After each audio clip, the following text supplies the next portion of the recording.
মিতু বাংলা পাঠশালা চ্যানেলের প্রতিদিনের বাংলা ক্লাসে আপনাদের স্বাগত জানাচ্ছি। আমি মোহাম্মদ লুৎফর রহমান। আজ আমরা অক্ষর সম্পর্কে আলোচনা করব। গত ক্লাসে আমরা অক্ষর কাকে বলে তার সংজ্ঞা নির্ধারণের চেষ্টা করেছিলাম। সেখানে আমরা উল্লেখ করেছিলাম মানুষ একটি শব্দ উচ্চারণকালে নিঃশ্বাসের স্বল্পতম প্রয়াসের কারণে অনেক সময় একটা শব্দের পুরো অংশটিকে একবারে উচ্চারণ করতে পারে না। ফলে এই একটা শব্দের পুরো অংশটাকে কয়েকটি খণ্ড খণ্ড অংশে ভাগ করে তারপর মানুষ উচ্চারণ করে থাকে। এই যে একটা শব্দের ক্ষুদ্র ক্ষুদ্র অংশসমূহ, এটিকেই অক্ষর বলা হয়। উচ্চারণের এই ধরন অনুযায়ী আমরা দুই ধরনের অক্ষর পেয়ে থাকি। একটিকে বলা হচ্ছে স্বরান্ত বা মুক্তাক্ষর, অন্যটিকে বলা হচ্ছে ব্যঞ্জনান্ত বা বদ্যাক্ষর। এখানে স্বরান্ত বা মুক্তাক্ষর বলতে আমরা বুঝব যে অক্ষর উচ্চারণকালে মুখের কোথাও বাধা পায় না এবং যে অক্ষর উচ্চারণ শেষে আমরা ইচ্ছে করলে টেনে লম্বা করে শ্বাস আরও বেশিক্ষণ নিতে পারি এবং যে অক্ষর উচ্চারণের শেষে একটি স্বরধ্বনি উচ্চারিত হয়, সেই ধরনের অক্ষরকেই বলা হয় মুক্তাক্ষর।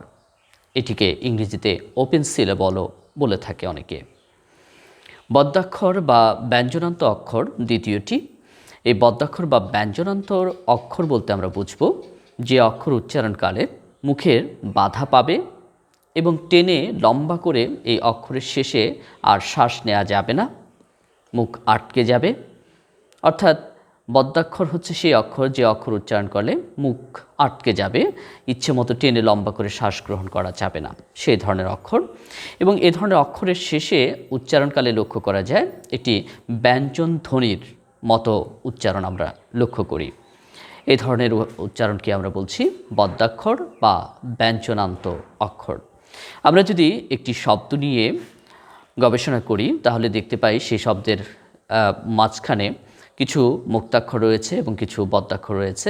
এরকম একটি শব্দ যদি আমরা বলি বিদ্যালয়, বিদ্যালয় শব্দটা নিয়ে যখন আমরা বিশ্লেষণ করি তখন দেখা যায় এখানে বেশ কিছু মুক্তাক্ষর এবং বেশ কিছু বদ্যাক্ষরের সন্ধান পাওয়া যায়। যেমন লক্ষ্য করুন, বিদ্যালয় শব্দ উচ্চারণকালে আমরা প্রথমে উচ্চারণ করছি বিদ। বিদ যেহেতু আটকে যাচ্ছে সুতরাং এটি বদ্যাক্ষর হবে। এরপর উচ্চারণ করছি দা। দাটি কিন্তু মুক্তাক্ষর, কেননা দা উচ্চারণ শেষে আমরা ইচ্ছা করলে টেনে লম্বা করে পড়তে পারছি, যেমন দা। এরপরের অক্ষরটি হচ্ছে লয়। লয় বলার পরে আমরা কিন্তু আর টেনে লম্বা করে পড়তে পারছি না, আটকে যাচ্ছে, এই কারণে এটিকে আমরা বলছি বদ্যাক্ষর। তাহলে দেখা যাচ্ছে বিদ্যালয় শব্দটিতে তিনটা অক্ষর আছে, একটি হচ্ছে বিদ, একটি হচ্ছে দা, আর একটি হচ্ছে লয়। এবং বিদ্যালয় শব্দটিতে মোট তিনটি অক্ষরের মধ্যে দুটো বদ্যাক্ষর রয়েছে, একটি হচ্ছে বিদ আর একটি হচ্ছে লয় এবং মাঝখানের দা এটি মুক্তাক্ষর।